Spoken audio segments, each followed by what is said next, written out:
Alright, hello, citizens of the Nigerverse.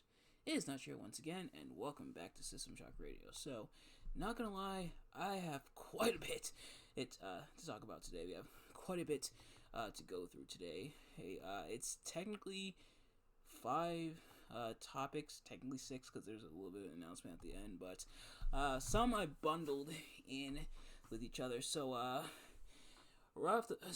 yeah, we might be here a while. I'm gonna try to move semi quickly through these, not too quick to where we can't really digest them. But if you see me moving semi quickly, especially because a couple of these are gonna take a little bit to talk about, then that is why. But I'll try not to go too fast. But without further ado, I guess let's get right into it. But really quick before we begin, if of course this is your first episode of System Shock Radio, welcome.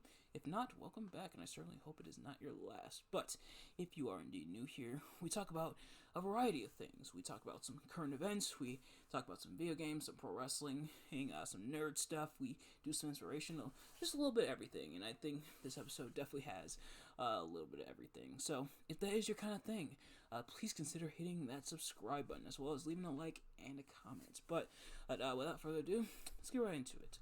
So the first thing we're going to talk about is a couple things video game related.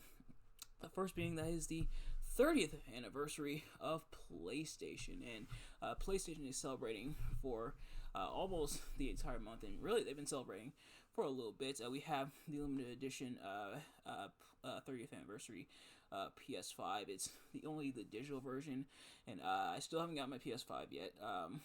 When I do get mine, I want the standard version, because I do want the disc drive, and because it's only tradition, well, especially me growing up as a PlayStation kid. I feel like it's only traditional to have the disc drive so I can put discs in.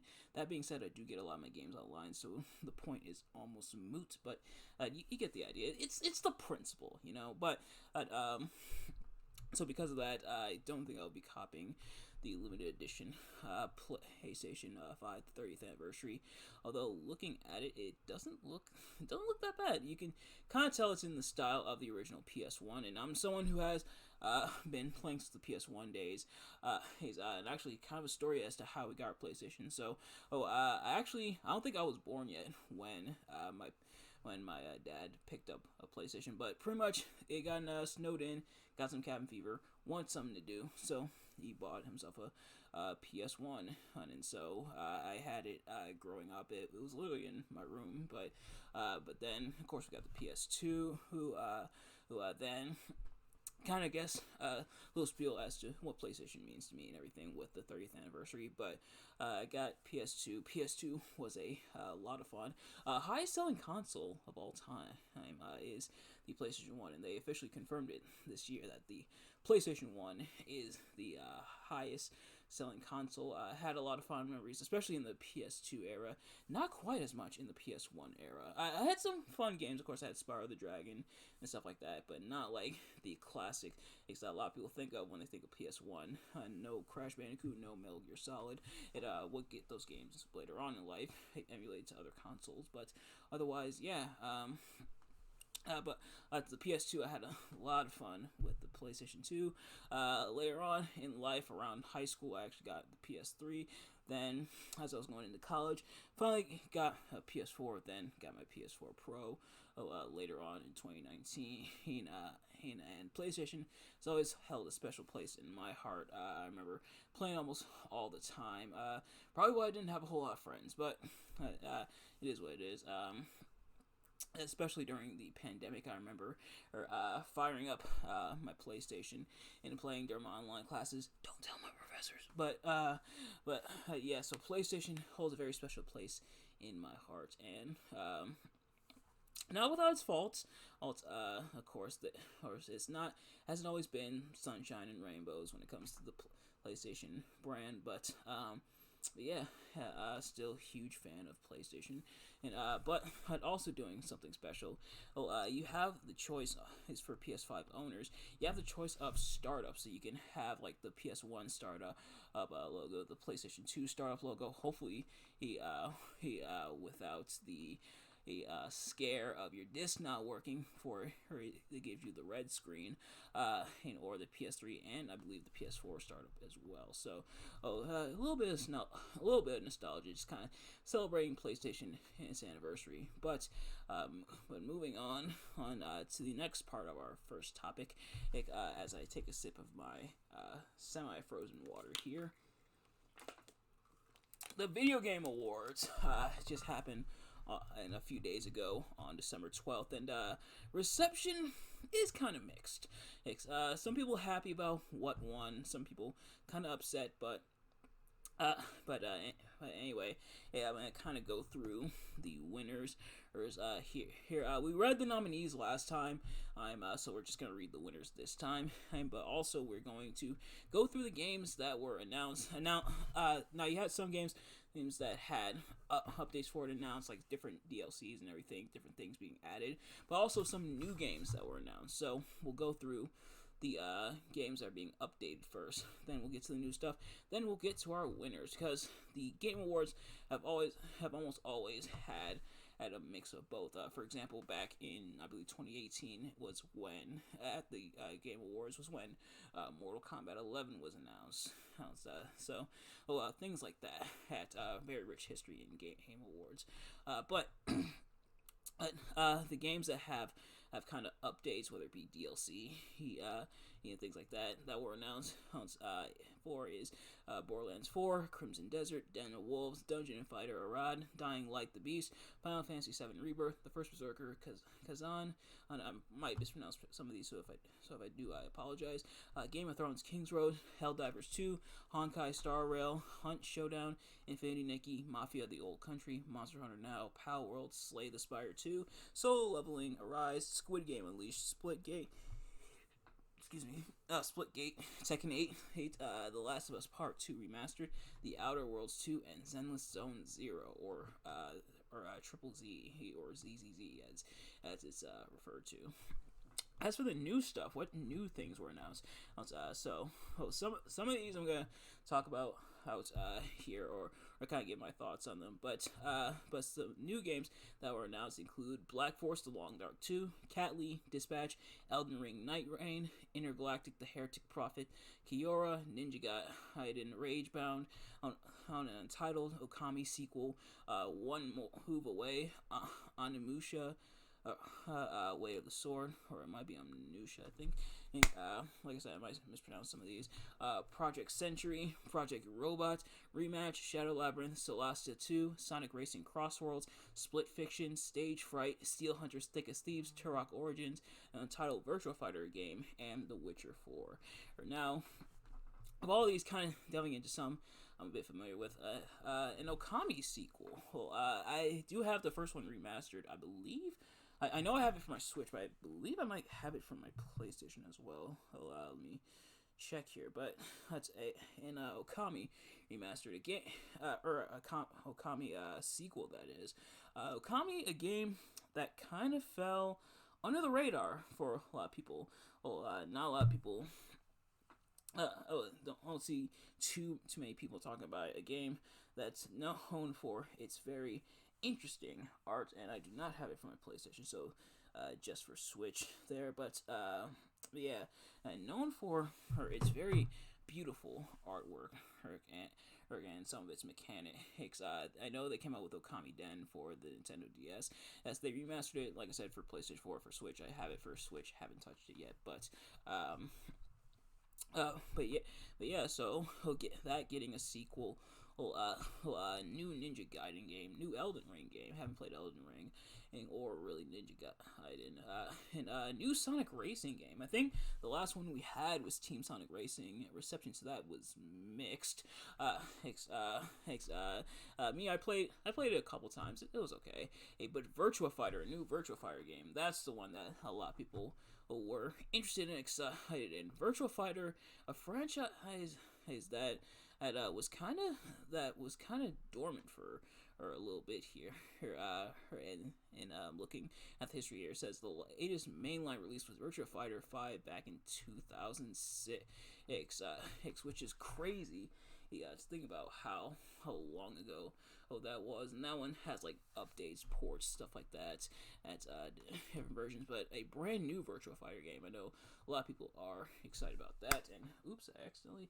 Yeah, I got so excited I accidentally closed out the tab for the Game Awards. But now, going back into nope, not the Garfield movie, the Game Awards. We're going to read off the winners here. So Game of the Year went to Astrobot. Actually, Astrobot won quite a few awards. It won for Game of the Year, Best Game Direction. Let me see. Game of the Year, Best Game Direction. And let's see the other ones that it won. It won for Best Action Adventure Game. It won for Best Family Game. Did not win those categories. So Astrobot won quite a few awards. I know a lot of people were talking about how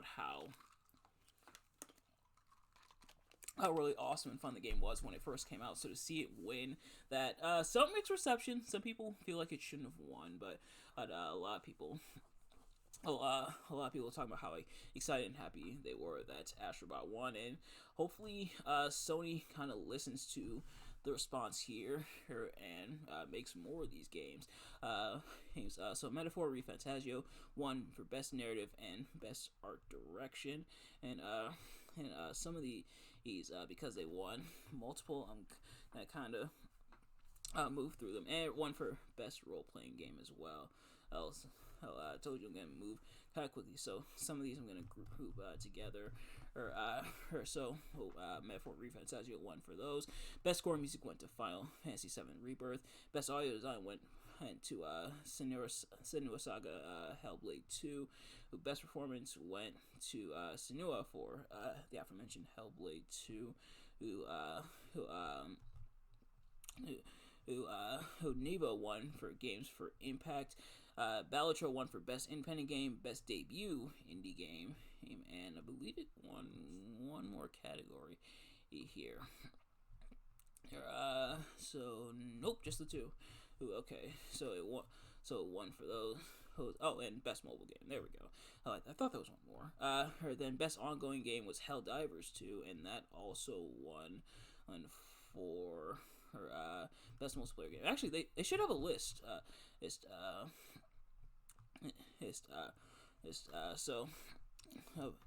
have it based off of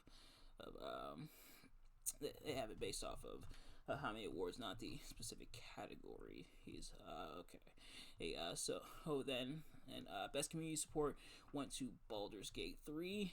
Best VR or / AR game went to Batman Arkham Shadow. Best Action Game went to Black Myth Wukong, and that one also won. And I saw that one for Player's Voice. He's won those categories. Best Fighting Game went to Tekken 8. Best Sim / Strategy Game went to Frostpunk 2. Best Sports Game went to EA Sports FC 25. I've already read off for Best Multiplayer. Innovation and Accessibility went to Prince of Persia: The Lost Crown. Best Adaptation went to the Fallout television series. I heard that series was really good. Most Anticipated Game went to Grand Theft Auto 6.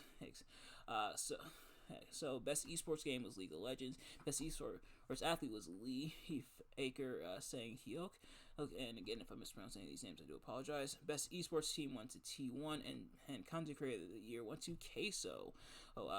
So in total, Astrobot won 4 awards. Balatro and Metaphor ReFantazio both won 3 awards, and Black Myth Wukong, Helldivers 2, and Senua's Saga Hellblade 2 won 2 awards. Sony Interactive Entertainment won 6 awards. This is by publisher, so Sony Interactive Entertainment won 6 awards. PlayStack and Sega both won 3, I should say, and Game Science and Xbox Studios both won 2. Those are the results of that. Like I said, some pushback on some things. Some people felt like other things or other games should have won, but ultimately, with all I'd heard about Astrobot, I think it is well deserved for all the praise that it got when it first came out. A lot of people talk about how awesome and fun that game is. I know a lot of people were happy when Queso won content creator of the year. I haven't watched a whole lot from him. The stuff I've seen, he is pretty cool, very entertaining. But yeah, so that is the Game Awards, and that is a big spider that I see above my camera on my wall. Also had to kill it with my boot there. So next up, it's time to talk about the Hawk Tuah girl scam. The Hawk Tuah girl scam, I should say. So, this is, admittedly, this one's kind of a bit of old news. Who's is the Hawk Tuah scam, but I think still worth talking about. So, essentially, Hawk Tuah made a meme coin, the Hawk Tuah coin, and caught quite a bit of controversy for essentially being a rug pull. So, of course, she was confronted by the internet Batman in a lot of ways, CoffeeZilla. CoffeeZilla, the first person they called, the last person they want to meet. So CoffeeZilla went into a Twitter space that they had the people behind the coin, including Haley, aka the Hawk Tuah girl herself, and a couple other people involved in the coin, and one of them being named Doc Hollywood, which is not gonna lie, that sounds like an adult star name. If someone, like, if things go down this way and this controversy goes down, for any of my male adult stars out there, it's theirs for the taking, I suppose. That's a joke, though, actually. But anyway, CoffeeZilla confronted them and pretty much backed them into a corner. And the full video is out. If I remember her, I'll try to make a note. This note I'm making to myself is to put the link to the CoffeeZilla video in the description, so you guys can you guys can go check that out. But CoffeeZilla pretty much confronting them on the coin, backing them into a corner. And it's funny, you can literally see them like shaking, trying to evade the questions, which definitely tells you all you need to know. Just for it to end abruptly with the Hawk Tuah girl saying, it's time for bed, and ending the spaces pretty much because they were being exposed. So pretty much your traditional rug pull scam coin, and I've seen mixed reception to it. A lot of people do feel bad for the victims, which I do. Now, admittedly, am I an expert on crypto and all that kind of stuff? No, but I had heard of different scams such as this before, so to see people falling for it, hit and losing money on that, it does suck. But there are a lot of people who I don't necessarily want to call it victim blaming, but pretty much saying, it's a meme coin, and essentially a coin of the meme, the Hawk Tuah meme. So what did you expect, kind of thing, and that's understandable. But at the same time, you do feel for the victims who essentially got scammed out of their money. But I will link it in the description so you guys can go check that out. A very interesting situation. So, taken to scamming. And, oh joy.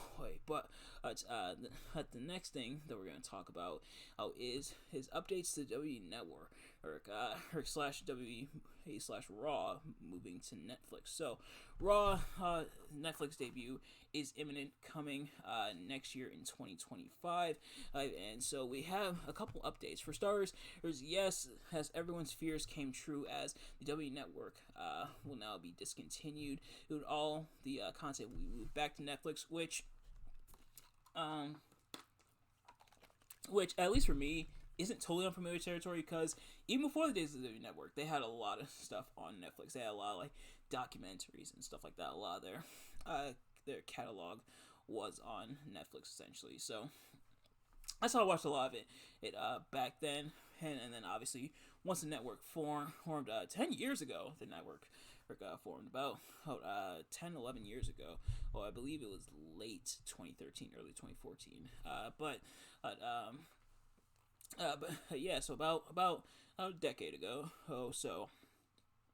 that was formed, and obviously the content moved there, and then that got changed up once the Peacock deal happened, at least here in the United States. But other countries had access to, still had access to the WWE network. But now, how WWE's totally pointing the kibosh on all that, saying, "Hey, nope." All the content is moving over to Netflix, and essentially the end of an era. Now, like I said, a lot of people saw this coming once the Netflix deal will happen once the Netflix deal came through. That the W Network would be discontinued. So, RIP to a real one. Really, I said RIP to a real one much longer ago because it had been a few years now of the W Network on Peacock. As for the library on Peacock, accessibility and everything, Kabe looked back on it. Wasn't always the best, but we'll see how they do on Netflix. But another update we have is that WWE is staying PG on Netflix. It was confirmed by, I believe, Nick Khan on that. WWE is not going to TV 14 or TVMA like a lot of people speculated. That it will remain TV PG on Netflix. And now, admittedly, that one I also saw coming. Now, a lot of people kind of hyped themselves up and got excited about that prospect because Netflix a bit more lax when it comes to things like that. But ultimately, I figured they probably wouldn't because it had been working for the most part for WWE for so long, and that broader appeal of appealing to family. Now WWE does dip into like the TV 14 TVMA bag from time to time, especially if your name is Dwayne The Rock Johnson. But otherwise, staying mostly PG is what allows them to appeal to as many people and gives it that broader appeal in a lot of ways. That's part of the reason why WWE has stayed on top for so long. Is it disappointing? I don't even think I'd say that because it's something we're kind of used to by now. At least he's there, dipping into it a little bit more. It's not like super duper PG. Like, trying to see if there was another spider above me, but they sent reinforcements. But it's not super duper over the top PG censor everything censored down. Triple H definitely allowing. And WWE nowadays allowing a bit more room for that, but for the most part, keeping it PG. It's something we probably saw coming. I know some people are going to be disappointed by it, but it's just one of those things where you kind of knew they probably weren't going to totally abandon it, like having that worldwide appeal to family, kids and adults. Although kids have definitely there's a reason kids eventually found things like The Simpsons or Family Guy, stuff like that. But yeah, so WWE remaining PG, something I'm sure a lot of people saw coming. But next up, something that a lot of people didn't see coming, or maybe you did. It is we got some AEW news. Who's some drama, some other things, a little bit of everything when it comes to AEW. Not always in a good way. So I guess we'll get the bad stuff out of the way. We'll get the vegetables in before hitting you with the dessert. If I can steal a line from Moist Critical. But first, we have a document, hence a complaint, if you will, that was submitted by Ryan Nemeth over her being fired and some other stuff. So, this is courtesy of SI/SportsIllustrated.com. It's just called SI.com, but I'm going to read an excerpt from here. It says, on Wednesday afternoon, former AEW wrestler Ryan Nemeth shared a complaint with Fightful Select stating he sent a document over to a number of AEW executives on September 12th detailing harassment, threats, and abuse from then AEW star Phil Brooks /CM Punk in 2023. According to Nemeth, he feels AEW failed to respond to numerous attempts to resolve the matter and had been encouraged to cut a heel promo on Punk on August 16th of 2023. Nemeth claims he has emails, text, phone call logs, and other records to prove that everything happened as alleged in the complaint, including that Brooks was a former AEW talent who also had an undisclosed executive/producer/manager title with AEW. Nemeth alleges on April 16th of 2023 that he reached out to then AEW legal rep Mega Parikh He got with concerns he had been targeted by Brooks, who at the time was out with a torn tricep and hadn't been on AEW TV since AEW All Out in September 2022. He then claimed that on June 21st, 2023, Brooks threatened him in an AEW locker room that would have been at the AEW Dynamite taping that occurred at the Wintrust Arena in Chicago. A couple days earlier, Nemeth put out a tweet calling Punk literally the softest man alive, which Nemeth says was in character.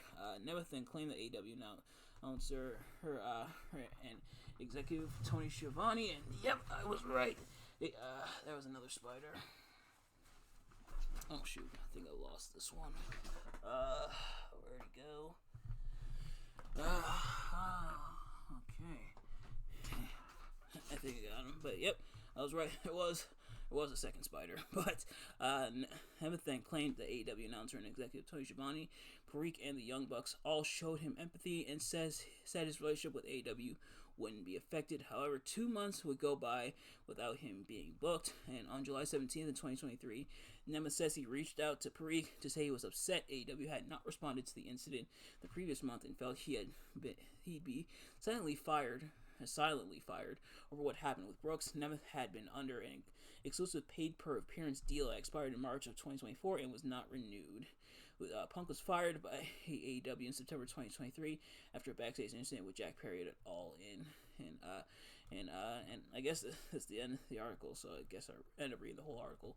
But the Takedown SI has contacted All Elite Wrestling for comment, but has not received one at the time of publication. We will provide more updates as the story develops. So this article was made on December 4th of 2024. So not that long ago, about a week or so ago. But a lot of people's reaction is kind of that if anything, this shows that AEW not always the most professional when it comes to that sort of thing, and I think this really exposed that. Now, some of this we knew already. CM Punk having a position in management because he was the consultant for Tony Khan with Collision and everything like that. So yeah, Punk did have a leadership role. As for being confronted by Punk for the tweets, a lot of people kind of bash Nemeth for that, saying, you made the tweets about him and he then confronted you, and Nemeth claiming that as the abuse. Whether or not that's the case, I guess is up for debate on whether or not that counts as abuse. I lean more towards yeah, that is kind of messed up, but yeah, showing that AEW not really handling it in a professional way. Definitely, it raised some red flags and some alarm bells with a lot of people that AEW kind of failed to act here, and once again, a lot of people going back to CM Punk, kind of citing AEW as being unprofessional in his interview with Ariel Helwani earlier this year. So more and more of that seeming to be in a way, not necessarily self-fulfilling prophecy, more so highlighting kind of how things are, or when it comes to what CM Punk said about AEW in the interview. But Ryan Nemeth and CM Punk are the only ones unhappy with AEW. And Ryan Nemeth said he didn't really blame Punk for his actions. Does really blame him in that regard. So does kind of raise another kind of eyebrow, question mark, what have you. But nevertheless, like I said, they're not the only ones, because Ray Phoenix has kind of pulled back more of the curtain as to what's going on. So I had mentioned Ray Phoenix and his contract situation in the discussion I did. I believe it was last week, if not earlier this week. Talking about him being unhappy in AEW, him wanting to leave, but them adding injury time to his contract, which is about a year, so he may be there for a while unless they let him go. But now Ray Phoenix has taken into that not too kindly, and has showed some frustration with AEW, who he did tweet out that he did tweet out that no one deserves to receive inhumane treatment, and he also tweeted out that he was hurt, and and they ignored him. Essentially, they didn't get him a doctor. So very, very alarming, if true, by Ray Phoenix. Not saying he's lying and everything, but yeah, so some people have debated that whether or not Ray Fang should have gotten the proper medical care, should have gotten his own doctor and everything, and a lot of people also once again pointed to the interview. Are you starting to notice a pattern here of CM Punk saying he had to book his own surgery after injuring his tricep, whether it was in the match with Mox that was at All Out 2022, or who for the AEW World Championship, or if in the brawl out situation with Kenny Omega and the Young Bucks, Punk having to book his own surgery, find his own doctor, not being talked to by anyone in the company. Yes, a lot of people pointed out that yes, people find their own doctors, or book their own surgeries and everything, but they often consult the league, the professionals, was the company that they're under, as to whether or not to go with that doctor. They get that approval and then they go and get the surgery. But with nobody talking to Punk, him having to figure that on his own, it definitely raised a lot of eyebrow. I was like, this is something that has it happened in WWE? I'm sure it might have. I don't know for sure, but it seemed like WWE has a certain protocol, has different things in place to prevent that exact sort of thing, and so. Booking your own surgery, with WWE being very hands-on as to getting the best doctors, getting the best medical professionals, like even consulting outside doctors got him in a lot of trouble. CM Punk should know. But yeah. So Ray Phoenix's tweets there, which have since been deleted, and it's probably obvious as to why. But but a lot of people speculated, well, what's WWE's reaction going to be? Apparently there were some eyebrows in WWE, and potentially implied some hesitation as to whether or not they want to bring him on, because you see they're going to say something like that about this company, which is a valid concern. Like, if you speak out about this employer, are you going to then speak out about your other employer?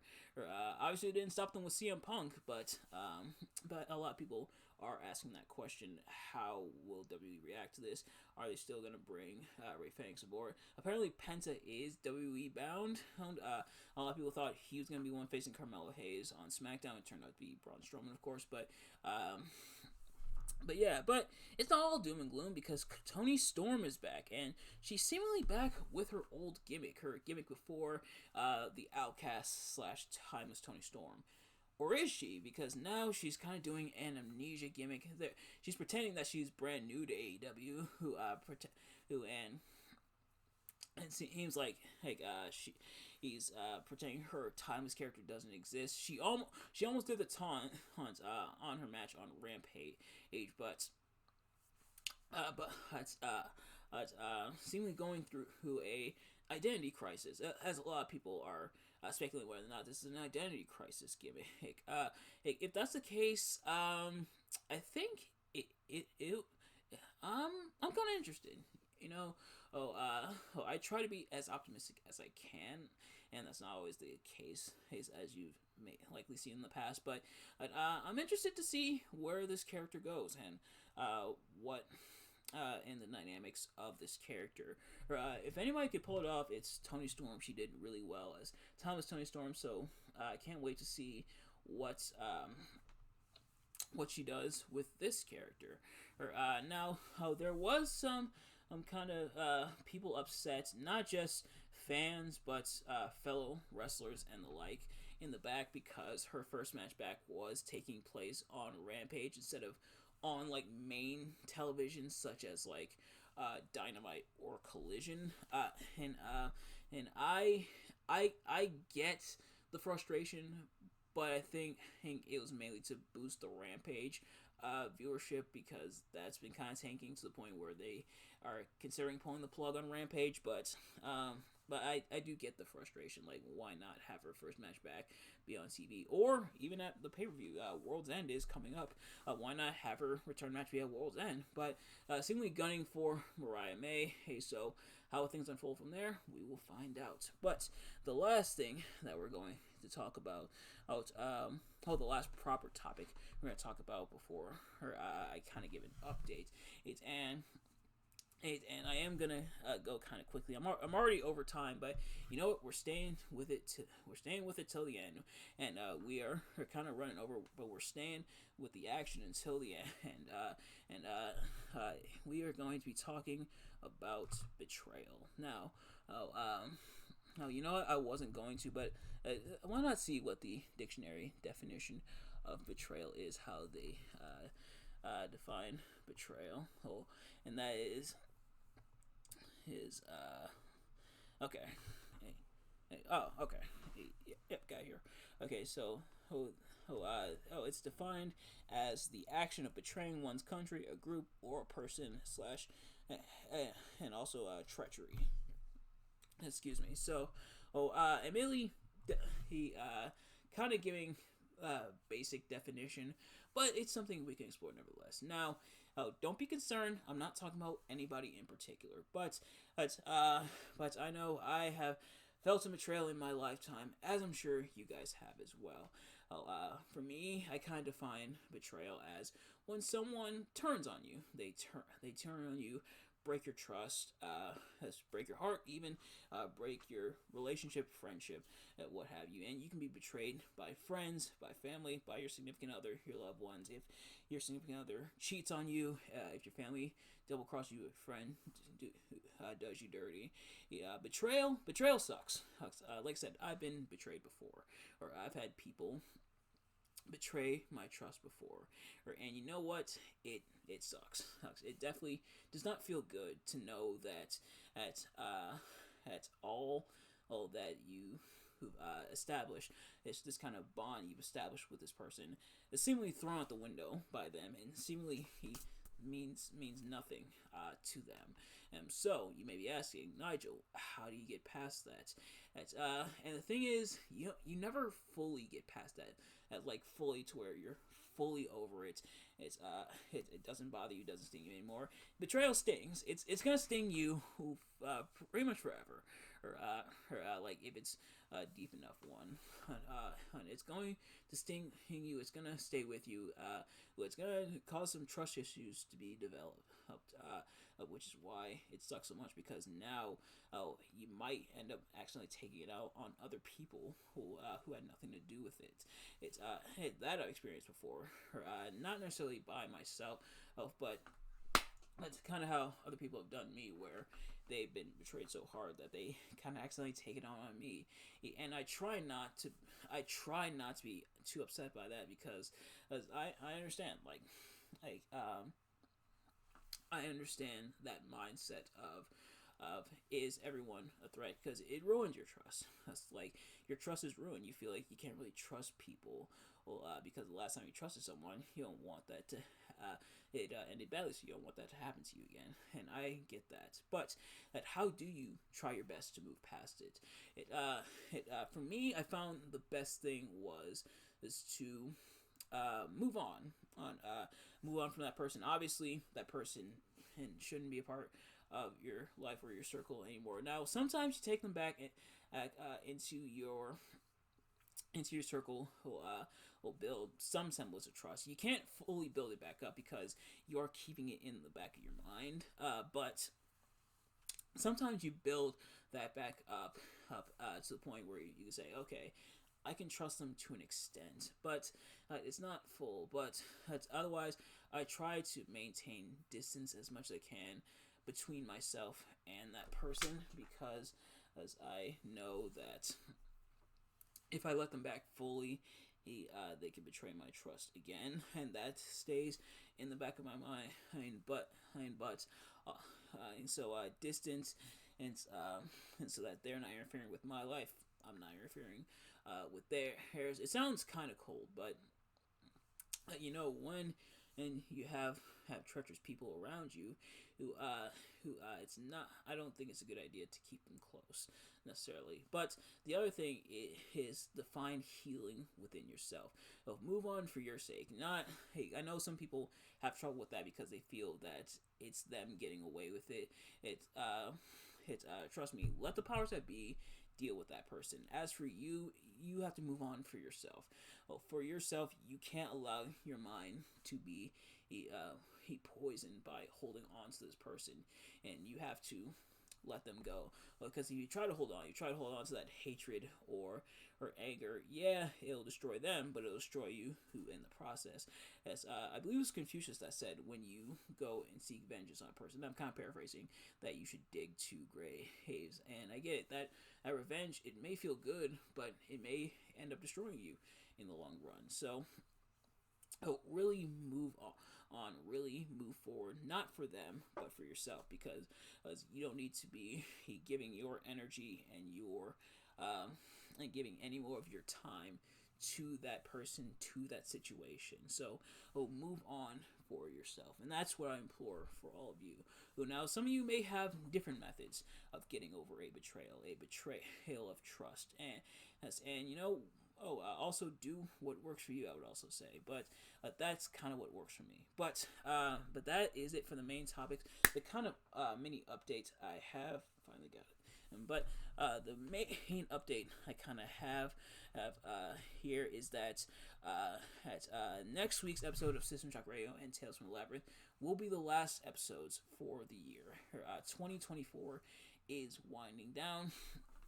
The year's almost over, so I decided that next week's episodes will be the last ones for the year. I know. Next week, for Tales from the Labyrinth, we are finishing up our reading of Julius Caesar. As for System Shock Radio, I got something interesting that I would like to talk about there. But yeah, so next week's episodes will be the last for the year. I'm going to try to pump out the last content I want to do for the year. That will be in the coming weeks. But yes, System Shock Radio and Tales from the Labyrinth. After next week, we'll be on hiatus until 2025. But in the meantime, thank you all so much for watching. Hope you enjoyed. I know this was kind of a long one, but hope you stayed for it in the long haul. Thank you all so much for watching. Hope you enjoyed. If you did, please do me a favor. Like, comment, subscribe, share with your friends, and turn on post notifications so you know every time I upload a video so you can see it as soon as it drops. And let me know in the comments below your reaction to anything we talked about in this episode. But thank you all so much for watching. I'll see you guys later. Peace.